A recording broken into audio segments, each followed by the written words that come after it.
الحمد لله رب العالمين والصلاة والسلام على سيد الأنبياء والمرسلين أما بعد فأعوذ بالله من الشيطان الرجيم بسم اللہ الرحمن الرحیم۔ دارالفتاء اہل سنت کی طرف سے ایک فتویٰ ہے طلاق کے بارے میں غلط فہمیاں۔ اس میں سوال ہے کیا فرماتے ہیں علماء کرام اس مسئلے کے بارے میں کہ آج کل طلاق دینے کا رجحان بہت زیادہ بڑھ گیا ہے۔ چھوٹی سی چھوٹی بات پر لوگ زبانی، تحریری یا فون پر اکٹھی 3 طلاقیں دے دیتے ہیں اور بعد میں بہت پریشان ہوتے ہیں اور دوبارہ صلح کرنے کی کوشش کرتے ہیں۔ آپ سے گزارش ہے کہ قرآن و حدیث کی روشنی میں ارشاد فرمائیں کہ شوہر نے اگر صریح الفاظ میں 3 طلاقیں دے دی ہوں تو کیا وہ تینوں نافذ ہو جاتی ہیں یا نہیں، رجوع کی کوئی صورت ہے یا نہیں۔ اگر 3 طلاقوں کے بعد بغیر حلالہ کے رجوع ممکن نہیں تو حلالہ کا طریقہ ارشاد فرما دیں۔ نیز 3 طلاقیں ہو جانے کے باوجود لڑکا لڑکی اکٹھے رہیں تو ان کا یوں رہنا کیسا ہے؟ گھر والوں، رشتہ داروں، دوست احباب، اہل محلہ کو کیا کرنا چاہیے؟ بعض لوگوں نے طلاق جیسے اہم شرعی مسئلہ میں کچھ باتیں گھڑی ہوئی ہیں جو کہ درج ذیل ہیں۔ غصہ میں طلاق نہیں ہوتی، اور عورت جب تک نہ سنے طلاق نہیں ہوتی، عورت قبول نہ کرے تو طلاق نہیں ہوتی، طلاق دیتے وقت گواہ نہ ہو تو طلاق نہیں ہوتی، جب تک لکھ کر نہ دو طلاق نہیں ہوتی۔ بعض کہتے ہیں کہ 60 مردوں کو کھانا کھلا دو تو دی ہوئی طلاقیں ختم ہو جاتی ہیں۔ کورٹ والے کہتے ہیں کہ 90 دن کے اندر صلح ہو سکتی ہے چاہے جتنی بھی طلاقیں دی ہوں۔ یونین کونسل والے کہتے ہیں کہ جب تک ہم طلاق نافذ نہ کریں تب تک طلاق نہیں ہوتی اگر جو جتنا مرضی وقت گزر جائے۔ بعض کہتے ہیں کہ حمل میں طلاق نہیں ہوتی۔ بعض لوگ واضح طور پر صریح الفاظ کے ساتھ 3 طلاقیں دینے کے بعد کہتے ہیں کہ میری طلاق دینے کی نیت نہیں تھی اس لیے طلاق نہیں ہوئی۔ قرآن حدیث کی روشنی میں ان باتوں کا مختصر جواب تحریر فرما دیں تاکہ مسلمان شرعی حکم پر عمل پیرا ہو سکیں۔ اس کے بارے میں مفتیان کرام جواب لکھتے ہیں، شرعی طور پر جب 3 طلاقیں ہو جائیں، اگر یہ طلاقیں لڑائی کے سبب ہوں یا بلا وجہ یا فون پر دی جائیں یا زبانی یا تحریری، بعض صورت عورت مرد پر حرام ہو جاتی ہے اور بغیر حلالہ کے رجوع کی کوئی صورت نہیں ہوتی۔ اللہ تعالیٰ ارشاد فرماتا ہے، سورہ بقرہ میں ہے، ترجمہ ہے، پھر اگر تیسری طلاق اسے دی تو اب وہ عورت اسے حلال نہ ہوگی جب تک دوسرے خاوند کے پاس نہ رہے۔ حلالہ شریعہ کی صورت یہ ہے کہ طلاق کی عدت پوری ہو جانے کے بعد وہ عورت کسی اور سے نکاح صحیح کرے اور دوسرے شوہر سے بعد از صحبت طلاق ہو جائے یا دوسرا شوہر فوت ہو جائے تو عورت عدت گزار کر پہلے شوہر سے نکاح کر سکتی ہے۔ قرآن پاک میں ہے، پھر اگر تیسری طلاق اسے دی تو اب وہ عورت اسے حلال نہ ہوگی جب تک دوسرے خاوند کے پاس نہ رہے۔ پھر وہ دوسرا اگر اسے طلاق دے دے تو ان دونوں پر گناہ نہیں کہ پھر آپس میں مل جائیں۔ اگر میاں بیوی 3 طلاقوں کے باوجود بغیر حلالہ کے رجوع کریں تو سخت گناہ گار اور زانی ہوں گے۔ گھر والوں، رشتہ داروں اور اہل محلہ پر لازم ہے کہ وہ حسب استطاعت ان کو اکٹھا رہنے سے روکیں۔ اگر یہ دونوں بات نہ آئیں تو ان سے قطع تعلق ہی کرنا چاہیے۔ مفتی محمد وقار الدین قادری رضوی رحمۃ اللہ علیہ فرماتے ہیں، جس شخص نے متعلقہ ثلاثہ کو اپنے پاس رکھا ہے وہ حرام کاری میں مبتلا ہوا۔ اہل محلہ اور رشتہ داروں کو اس سے ملنا جلنا ناجائز گناہ تھا جب تک وہ اس عورت کو اپنے سے جدا نہ کر دے اور بالاعلان توبہ نہ کرے۔ طلاق کے حوالے سے جو سائل لوگوں کی باتیں لکھی ہیں عموماً یہ سننے کو ملتی ہے جو کہ بالکل غلط اور خود ساختہ ہے۔ مذکورہ صورتوں میں سے کسی ایک صورت کو دلیل بنانا ناجائز اور لوگوں کا طلاق جیسے عام مسئلہ میں اس میاں بیوی کو یہ باتیں بتلا کر رجوع کی ترغیب دینا حرام ہے۔ جس شخص کو طلاق کے مسائل کا شرعی علم نہیں اس کے لیے جائز نہیں کہ وہ طلاق کے مسئلہ میں اپنی رائے دے، کیونکہ بغیر علم کے فتویٰ دینا حرام ہے۔ حدیث پاک میں ہے کہ جو بغیر علم کے فتویٰ دے اس پر آسمان و زمین کے فرشتے لعنت کرتے ہیں۔ اسے اپنے اساگر نے امیر المومنین حضرت علی رضی اللہ عنہ سے روایت کیا ہے۔ مختصراً ان صورتوں کا جواب دیا جاتا ہے جو لوگوں نے گھڑ لیے ہیں۔ نمبر 1، غصہ میں طلاق۔ غصہ میں طلاق ہو جاتی ہے، بلکہ اکثر طلاق ہوتی ہی غصہ میں ہی ہے، کوئی پیار سے طلاق نہیں دیتا۔ امام اہل سنت اعلیٰ حضرت امام احمد رضا خان فرماتے ہیں، غصہ معنی وقوع طلاق نہیں، بلکہ اگر وہی طلاق پر حامل ہوتا ہے تو اسے معنی قرار دینا گویا حکم طلاق کا راسن ابطال ہے۔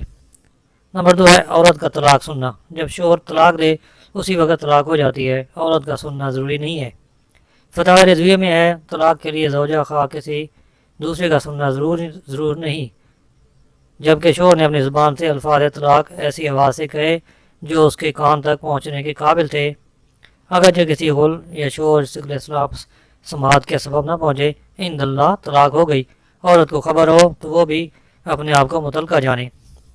نمبر 3 ہے عورت کا طلاق قبول کرنا۔ شوہر کے طلاق دیتے ہی طلاق ہو جاتی ہے، عورت کا طلاق قبول کرنا شرط نہیں۔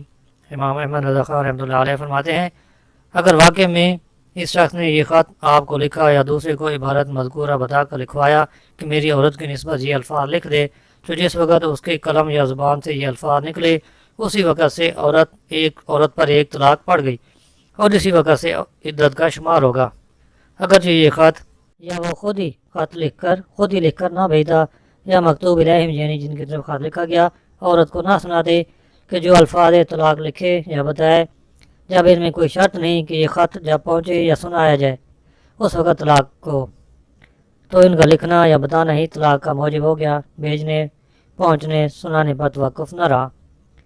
نمبر 4 ہے طلاق دیتے وقت گواہوں کا ہونا۔ طلاق میں گواہوں کا ہونا ضروری نہیں ہے۔ فتاوی رضوی میں ہے شوہر اول طلاق دینے کا مقرر یعنی اقرار کرتا ہے، مگر عذر صرف یہ کرتا ہے کہ طلاق خفیہ دی، 4 اشخاص کے سامنے نہ دی، لہذا اپنی جہالت سے طلاق نہ ہونا سمجھتا ہے۔ اگر ایسا ہے تو اس کا دعویٰ غلط باطل ہے۔ طلاق بالکل تنہائی میں دی جب بھی ہو جاتی ہے۔ نمبر 5 ہے بغیر تحریر کے فقط زبان سے طلاق دینا۔ شرعی طور پر طلاق زبان سے دی جائے یا تحریر، دونوں صورتوں میں طلاق ہو جاتی ہے۔ مفتی اعظم ہند حضرت مصطفیٰ رضا خان رحمۃ اللہ علیہ فرماتے ہیں جب 3 بار اس نے زبانی طلاق دے دی اس کا اسے اقرار ہے کہ اس نے اپنی بیوی کو 3 طلاقیں دی، صرف یہ شبہ ہے کہ بلا تحریر دی ہے لہذا نہ ہوئی، تو عورت پر 3 طلاقیں ہو جانے کا حکم ہے۔ عورت اب اس پر ہمیشہ کو حرام ہو گئی کہ بغیر حلالہ کے اب کبھی اس پر حلال نہیں ہو سکتی۔ یہ بےہودہ عذر عدم تحریر محض باطل، بالکل ناکارہ اور مردود ہے۔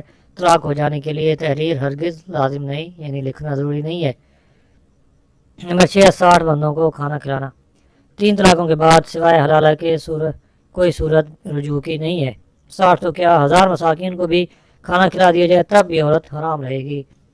طلاق ثلاثہ کا تحقیق کی جائزہ میں ہے۔ بعض لوگ ہیلے بہانے بنانے کی کوشش کرتے ہیں، نفس کہے گا شریعت میں اتنی سختی نہیں، لہذا غلطی سے یا پتہ نہ ہو تو طلاق نہیں ہوتی۔ بعض رشتہ دار دوست احباب اسے کہتے ہیں 60 مساکین کو کھانا کھلا دو رجوع ہو جائے گا۔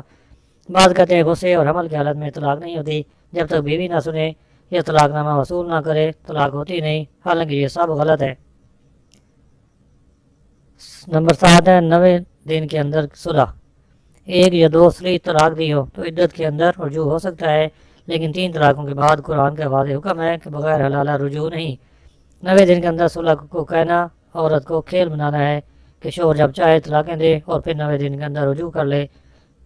زمانے جاہلیت میں یہی ظلم تو عورتوں پر ہوتا تھا کہ کئی طلاقیں دینے کے بعد عدت کے اندر رجوع کر لیتے تھے۔ اللہ تعالیٰ نے اس ظلم کو ختم کرتے ہوئے فقط 2 طلاقوں تک رجوع کی اجازت دی۔ تفسیر ابن کثیر میں ہے حضرت عائشہ رضی اللہ عنہ فرماتی ہیں کہ پہلے طلاق کا کوئی وقت نہ تھا، شوہر بیوی کو طلاق دیتا، پھر عدت پوری ہونے سے قبل رجوع کر لیتا۔ انصار میں سے ایک میاں بیوی کے بام ناچاکی ہوئی تو شوہر نے بیوی سے کہا اللہ کی قسم ہے تجھے نہ بیوی اور نہ طلاق یافتہ رہنے دوں گا۔ وہ اپنی بیوی کو طلاق دیتا اور عدت پوری ہونے سے قبل رجوع کر لیتا۔ اس نے ایسا بار بار کیا تو اللہ تعالیٰ نے یہ حکم نازل فرمایا کہ یہ طلاق 2 بار تک ہے، پھر بھلائی کے ساتھ روک لینا ہے یا اچھے سلوک کے ساتھ چھوڑ دینا ہے۔ تو 3 طلاقوں تک حد قائم کر دی گئی کہ 3 طلاقوں کے بعد رجوع نہیں، یہاں تک کہ بیوی دوسرے سے نکاح اور صحبت نہ کرے۔ نمبر 8 یونین کونسل والوں کا طلاق نافذ کرنا۔ یونین کونسل والوں کا کہنا کہ جب تک ہم طلاق نافذ نہ کریں گے طلاق نہیں ہوگی، یہ جہالت اور شریعت پر افطرا ہے۔ لہذا قرآن و حدیث میں تو ایسا کچھ نہیں فرمایا گیا۔ یونین کونسل والے اب چند سالوں میں وجود میں آئے ہیں، ان سے صدیوں پہلے تک جو زبانی نکاح و طلاق ہوا کرتے تھے، وہ طلاق کے بعد عورت آگے دوسرے شخص سے نکاح کرتی تھی، کیا وہ سب حرام تھا؟ نمبر 9 ہے حمل میں طلاق۔ حاملہ کو بھی طلاق ہو جاتی ہے، اس کی عدت وضع حمل تک ہے، یہی قرآن و حدیث کا فیصلہ ہے۔ اللہ تعالیٰ نے قرآن مجید میں حاملہ عورتوں کی خود عدت بیان کی ہے، چنانچہ ارشاد باری تعالیٰ ہے اور حمل والیوں کی میعاد یہ ہے کہ وہ اپنا حمل جان لیں۔ حضرت ام کلثوم رضی اللہ عنہ سے روایت ہے کہ وہ حضرت زبیر رضی اللہ عنہ کی زوجیت میں تھی، انہوں نے حمل کی حالت میں انہیں طلاق دے دی۔ حضرت زبیر رضی اللہ عنہ مسجد نبی کی طرف آ رہے تھے، وہ مسجد میں پہنچے تو ام کلثوم نے اپنے پیٹ میں موجود بچے کو پیدا کیا۔ حضرت زبیر رضی اللہ عنہ نبی کریم صلی اللہ علیہ وسلم کی بارگاہ میں حاضر ہوئے اور اپنا معاملہ عرض کیا۔ نبی کریم صلی اللہ علیہ وسلم نے فرمایا کتاب اپنی مدت کو پہنچ گئی، یعنی قرآن میں حاملہ کی عدت بچہ پیدا ہونا ہے، وہ عدت پوری ہو گئی۔ نمبر 10 ہے طلاق دیتے وقت نیت۔ جب صریح الفاظ کے ساتھ 3 طلاقیں دی جائیں تو نیت ہو یا نہ ہو، بہر صورت 3 طلاقیں واقع ہو جاتی ہیں۔ اگر نکاح و طلاق میں اس قسم کی نیتوں کا اعتبار کیا جائے تو احکام معطل ہو جائیں۔ جیسے کوئی شادی کے 1 سال بعد بیوی سے کہے کہ میں نے گھر والوں کے کہنے پر بغیر نیت کے تمہارے ساتھ نکاح کیا تھا، یا کوئی بیوی کو طلاق دے جب وہ عدت گزار کر کسی دوسرے سے نکاح کر لے تو پہلا شوہر کہے میں نے تو بغیر نیت طلاق دی تھی، الغرض نکاح و طلاق مذاق بن کر رہ جائیں گے۔ شرح سنہ میں ہے کہ اہل علم اس پر متفق ہیں کہ مذاق میں بھی طلاق ہو جاتی ہے۔ اگر عاقل بالغ آدمی کی زبان پر صریح طلاق کے الفاظ جاری ہوں تو بعد میں اس کا یہ کہنا اسے نفع نہ دے گا کہ میں نے یہ کھیل کے طور پر یا مذاق کے طور پر کہا ہے، اس لیے اگر اس عذر کو قبول کر لیا جائے تو پھر احکام معطل ہو کر رہ جائیں گے۔ یہ بات یاد رہے کہ طلاق کے مسئلہ میں علماء کرام کی یہی کوشش ہوتی ہے کہ کسی شرعی طریقہ سے میاں بیوی کا گھر بچ جائے، لیکن جب بچت کی کوئی صورت نہ ہو تو عالم ایسا نہیں کر سکتا کہ بغیر شرعی دلیل کے میاں بیوی کو صلح کروا دے۔ لہذا 3 طلاقیں دینے کے بعد علماء سے بدظن نہ ہوا جائے کہ یہ بچت کی کوئی صورت نہیں نکالتے۔ علماء کرام کو کیا ضرورت ہے کسی کا گھر خراب کرنے کی؟ علماء کرام کی ذمہ داری شرعی حکم بیان کرنا ہے، نہ کہ کسی کا گھر بچانے کی خاطر اپنی آخرت خراب کرنا۔ حضرت ابو ہریرہ رضی اللہ عنہ سے روایت ہے، حضور صلی اللہ علیہ وسلم نے فرمایا لوگوں میں سب سے بڑا بدبخت وہ شخص ہے جو غیر کی دنیا کے لیے اپنی آخرت خراب کرے۔ اللہ تعالی عمل کرنے کی توفیق عطا فرمائے۔ وما علینا الا البلاغ المبین۔